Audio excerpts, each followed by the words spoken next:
bad bosses suck. We can all agree on that. And we've probably all had at least one, if not multiple, bad bosses in our career. And that means that we are all painfully aware of the negative impact that a bad boss can have not only on our work performance and experience of work, but also on our life broadly.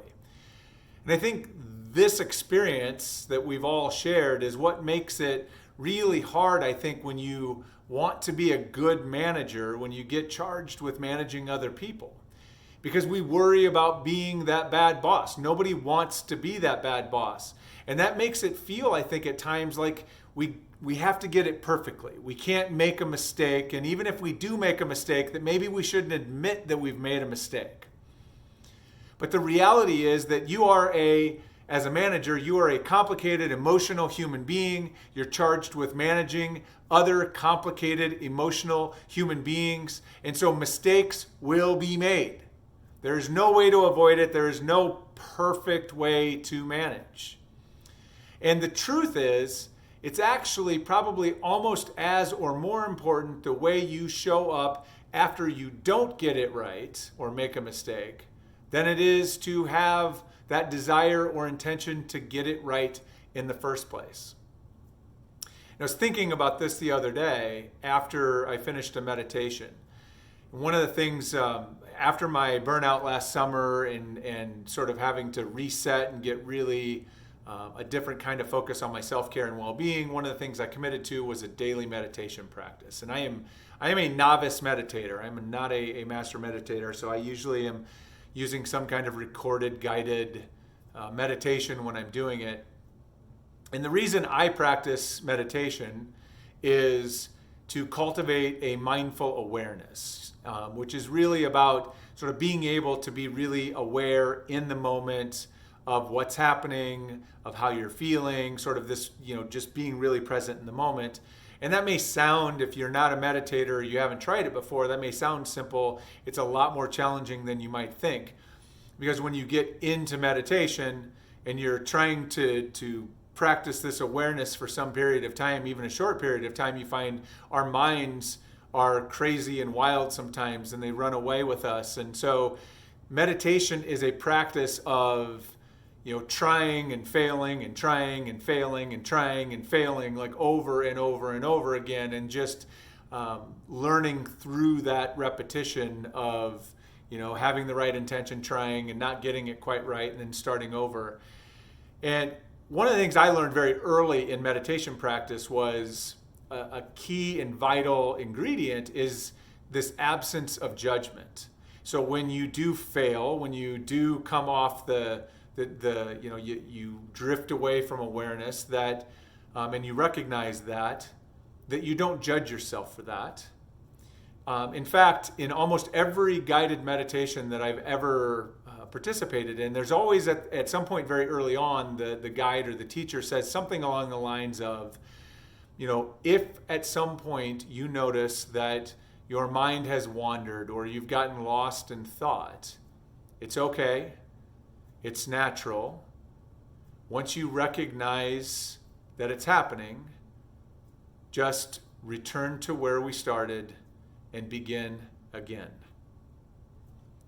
And that really was what left me thinking about this particular issue, was the begin again and the lack of judgment in that. Because in that instruction is an acknowledgement that this wandering off of your mind is natural. It's part of it. It's validating that this is going to happen. There is no judgment about it. It's just what happens. But it's what you do after it happens that matters. It's like remembering why you're here, connecting back to your intention, and then beginning again. You can always begin again. You can continue to start over. And the more you do that, the better you get at cultivating that awareness. And I think that management and meditation are similar in some really important ways. In that, just like meditation is not something, this mindful awareness is not something that we're naturally good at. That's why we have to meditate. That's why we have to practice. That's why there is that practicing and learning how to cultivate it. Management, good management, is the same way, right? If managing is easy, then you're doing it wrong. Doing management well, being a good manager is hard. It's challenging. And it's not something that we naturally, most of us anyways, are naturally good at right out of the chute. And so we have to practice, and we're going to make mistakes. And our relationship with the mistakes we make is profoundly important. As I mentioned earlier, it's how we show up after those mistakes might be as important as wanting to try to not make those mistakes in the first place. And so I think what we can learn from meditation that we can pull back into being a good manager is this. Number one, acknowledge and recognize you're going to make mistakes. That's part of the deal.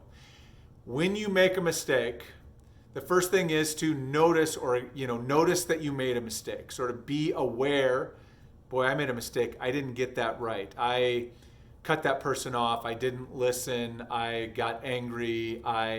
Whatever it was, right? I didn't set a clear expectation there, whatever it is. I made a mistake. Second, then you acknowledge that mistake and you make an apology and you make amends if it's warranted. You make it right. So we've acknowledged, we recognize it, we've acknowledged it, we've made amends. Then we need to reorient or anchor ourselves back in our intention to be a good manager. We need to call out or reflect on sort of what we've learned from this mistake, sort of take a moment to pull the learning in from it. And then, as our meditation instruction said, begin again. Right? Reconnect to, no, I want to be a good manager. I want to have a positive impact on people. I'm going to do the best I can.